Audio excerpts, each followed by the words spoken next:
형의 영혼이 인도한 싸움. 신라 사령부에 사는 취복은 아들 삼형제를 두었다. 마지 취도요, 둘째가 부과요, 끝이 핍실이었다. 첫째 아들은 소년 때부터 출가하여 승명을 도옥이라 하고 실제사에서 불법을 닦고 있었다. 무열왕 때에 백제가 군대를 일으켜서 조천성을 공격해왔다. 백제의 원수가 또 난리를 일으켰다. 신라 국내의 민심은 흉흉해졌다. 왕은 친히 군대를 거느리고 일선에 출동해서 싸웠으나 승부 판단이 나지 않고 양군이 모두 고전에 빠져서 전쟁은 길게 끌게 되고 말았다. 군대를 더 뽑아서 전쟁으로 보내라. 왕은 보충병의 징집을 재촉했다. 후방에서는 장정을 뽑기에 분망했다. 스스로 분발해서 출전하는 장정도 있었지만 마지못해 끌려가는 사람이 대부분이었다. 이런 국난에 임해서 산중에서 수도를 하고 있던 도옥은 동료 중들에게 자기의 결의를 밝혔다. 중은 불법의 정진함이 첫째 본분이요, 불법을 잘 활용해서 중생을 구원함이 둘째 임무다. 그러나 미련한 나는 외형만 중이지 한 가지 선행도 못해서 세상에 봉사할 자격이 없다. 차라리 군대에 지원을 해서 포악한 적군과 싸워 국군을 갚는 것이 나을 것 같다. 하고 곧 중의 옷을 벗고 군복을 입은 뒤에 절을 떠나며 이렇게 말했다. 도옥이란 중의 이름도 오늘로 그만두고 취도라는 속명으로 갈아타겠다. 스스로 이름을 취도라고 간 것은 빨리 달리는 용감한 무리라는 뜻이었다. 산에서 내려온 취도는 곧 병부로 찾아가서 삼천당 부대에 소속되어 출정하기를 자원했다. 전선으로 나간 취도는 마침 군대의 혼전이 벌어진 와중으로 뛰어들어 열전분투하여 우군의 사기를 양양시키면서 적병 수명을 무찌른 뒤에 장렬한 전사를 했다. 세월은 흘러서 무명용사 취도의 이야기가 세상에서 사라진 문무왕 11년이 되었다. 왕은 백제의 침략 행동을 응징하기 위해 웅진 남쪽으로 향했다. 이때 당주로 있던 부관은 일찍이 전사를 했던 형 취도의 영혼에게 맹세를 했다. 형은 옛날 백제와 싸울 때 중의 몸으로 깊은 산에서 내려와 나라를 위해 싸우고 공을 세웠다. 나의 지금 지위가 당주이므로 마땅히 형 이상의 노력을 하지 않으면 안 된다. 하고 스스로 격려한 후 부관은 부하의 선두에서 용감히 싸워서 제1의 공훈을 세우고 마찬가지로 전사했다. 내 힘껏 싸워서 부족함이 없으니 내 영혼도 형님의 영혼을 떳떳이 만날 수 있다. 부관은 유언 대신 이 말을 남기고 최후의 숨을 거두었던 것이다. 또다시 세월은 흘렀다. 세상은 취도 형제의 무용담을 잊고 있었다. 신무왕 4년에 고구려의 잔적이 보덕성에서 반란을 일으키고 양민을 괴롭혔다. 왕은 토벌군을 파견할 때 취도의 막내 아우 핍실을 삼았다. 핍실은 일선을 향해서 집을 떠날 때 아내에게 작별 인사를 했다. 두 형님이 이미 나를 위해서 싸우다 죽었으며 그 용맹한 활동으로 이름이 길이 빛나고 있어.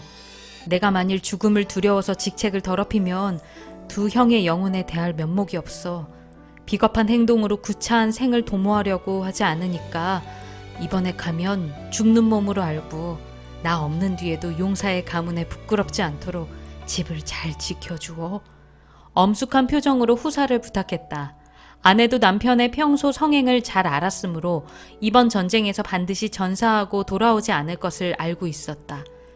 제 걱정은 마시고 힘껏 싸워주세요. 그러나 힘껏 싸운다고 반드시 전사하는 법은 아니에요.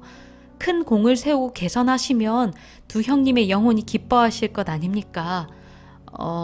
그건 전국에 따라선 있을 수도 있는 요행이지만 그런 요행을 바라는 것이 비굴함의 시초이거든. 그래서 저도 벌써 여러 번 두 분 형님 산소에 참배하고 당신의 무운을 빌었어요. 형님들 산소에 다녔구나. 그건 나도 채 못 생각한 기특한 일이었네. 나도 형님들 산소에 마지막 성묘를 하고 떠나겠소. 핍실은 두 형의 산소를 찾아서 뒷산으로 올라갔다. 아내도 꽃을 들고 뒤따라 올라갔다. 형님, 저도 형님들 본을 따라 싸우겠습니다. 그리고 형님들 옆에 뼈를 묻겠습니다. 핍실은 형들 무덤 앞에서 이런 맹세를 했다. 아내도 묘전에 꽃을 바치고 엎드려서 빌었다.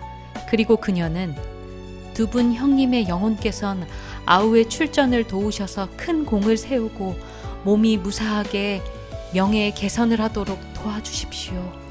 아내의 마음은 역시 남편이 죽지 않고 개선하기를 바랐던 것이다. 집에서 같으면 호령을 했을 핍실도 막상 형님 묘전에 서니 이렇게 비는 아내의 정성을 보고 치근한 생각에서 눈물이 핑 돌았다. 그런 순결한 소원은 결코 용사의 아내로서 부끄러운 일이 아니었다. 전쟁터에 가지 못하게 팔에 매달려서 울어대는 여자가 세상에 얼마나 많은가. 핍실이 전쟁터에서 싸움을 시작하기 전날 밤에 들잠을 자는 꿈속에 두 분 형이 번갈아 나타나서 미리 작전을 알려주었다. 내일엔 아무 방면에서 적의 부대가 쳐올 것이니까 그리 알고 너는 그때 아군의 우익에서 싸워라. 그 말대로 따라 싸우면 그 전투에서 반드시 승리하고 핍실은 상처 하나도 입지 않게 되었다. 몇 번 싸울 때마다 그런 형들의 꿈의 지시대로 싸워서 핍실은 부상도 입지 않고 승리를 거듭했다. 아, 역시 형님들은 고맙다. 못난 아우를 이토록 도와주시는구나. 홀로 감격해서 뜨거운 눈물을 흘렸다. 아니다. 이건 집에 있는 아내의 정성이 형님들의 영혼을 감동시킨 조화다. 아마 지금도 날마다 형님들 묘전에서 빌고 있을 것이다.